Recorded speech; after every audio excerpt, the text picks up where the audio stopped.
salli ala Muhammad. Ya Rabbi salli alaihi wasallim. Assalamualaikum warahmatullahi wabarakatuh.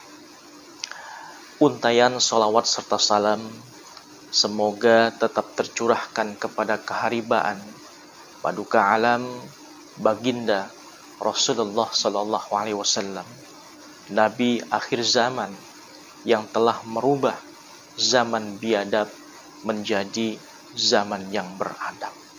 Basyarun lakal basyar.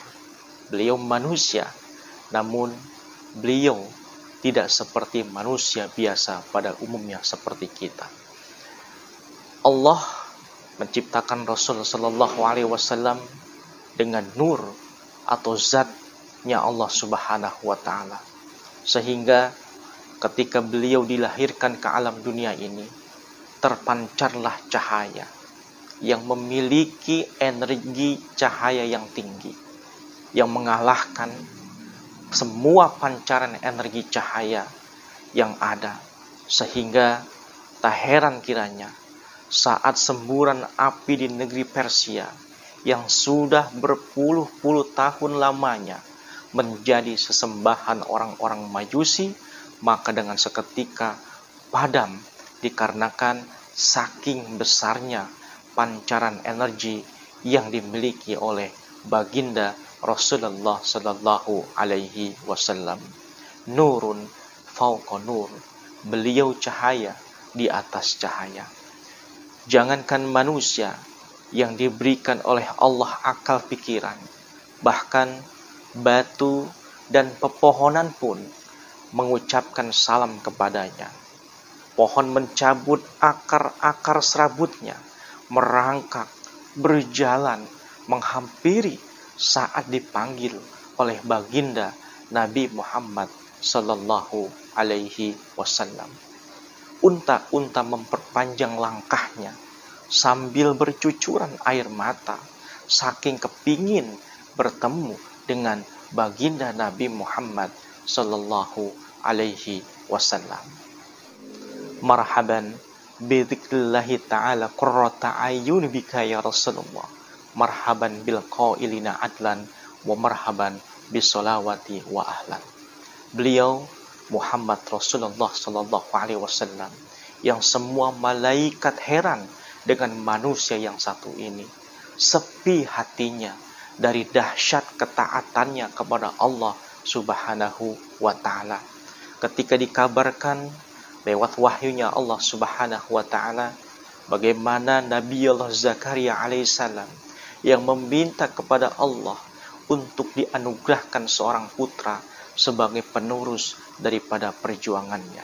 Wa inni khiftul mawali min warai wa kanat imra'atin akiran wa habli min ladunka waliyan. Ya Allah, sesungguhnya aku khawatir terhadap generasi penerus sepeninggalku, sedang istriku adalah seorang yang mandul. Wahabli min ladunka waliyan. Ya Allah, anugerahkan kepadaku dari sisi Engkau seorang putra. Sahabat-sahabatku yang dirahmati Allah subhanahu wa ta'ala, mendengar kisah Nabi Allah Zakaria alaihissalam melalui wahyu itu, Rasul sallallahu alaihi wasallam tidak tersirat sedikit pun di hatinya akan apa-apa kecuali yang diperintahkan oleh Allah subhanahu wa ta'ala.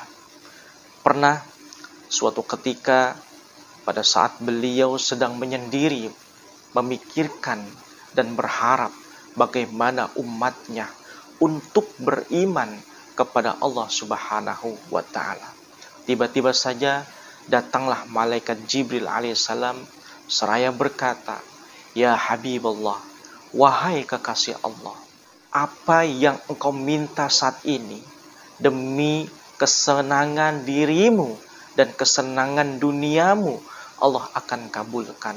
Kalau perlu saat ini Jabal Uhud sudah menjadi emas untukmu." Tapi apa? Tapi Rasul sallallahu alaihi wasallam malah menjawab, "La Jibril, Enggak usah wahai Jibril, untuk apa aku kaya di dunia, sementara umatku miskin akan imannya kepada Allah Subhanahu wa ta'ala. Kemudian diriwayatkan lain, kembali diceritakan bahwasanya pada saat Rasul Shallallahu Alaihi Wasallam dan sahabat Sayyidina Abu Bakar As-Siddiq tengah berkunjung ke sebuah negeri yang bernama Taif untuk menyampaikan risalah Allah Subhanahu wa ta'ala. Namun setiba di negeri itu, Rasul Shallallahu Alaihi Wasallam mendapatkan apa yang tidak diharapkan oleh beliau, yaitu beliau bukannya disambut, tapi beliau malah disambit oleh orang-orang Taif sampai-sampai wajahnya berlumuran darah. Kemudian beliau berlari guna menyelamatkan diri. Sampai di sebuah pohon kurma, datanglah malaikat Jibril alaihissalam menawarkan pertolongan seraya berkata, "Ma usaiduka ya Habiballah." Apa, wahai Rasul, yang hendak aku perbuat untukmu terhadap mereka? Kalau engkau kehendaki aku untuk menghancurkan mereka, dengan saat ini pula aku akan lempar mereka dengan Jabal Uhud itu.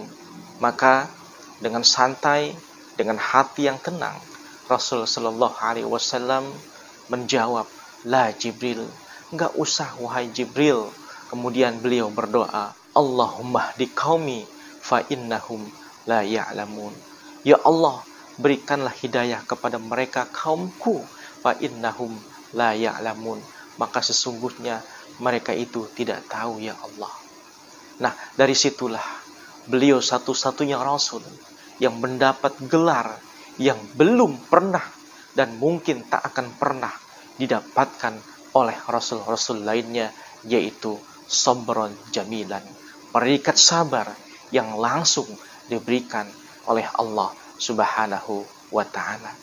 Allahumma salli ala Sayyidina Muhammad. Allahumma salli ala Sayyidina Muhammad. Allahumma salli ala Sayyidina Muhammad wa ala ali Sayyidina Muhammad. Allahumma salli wa sallim wa barik alaihi.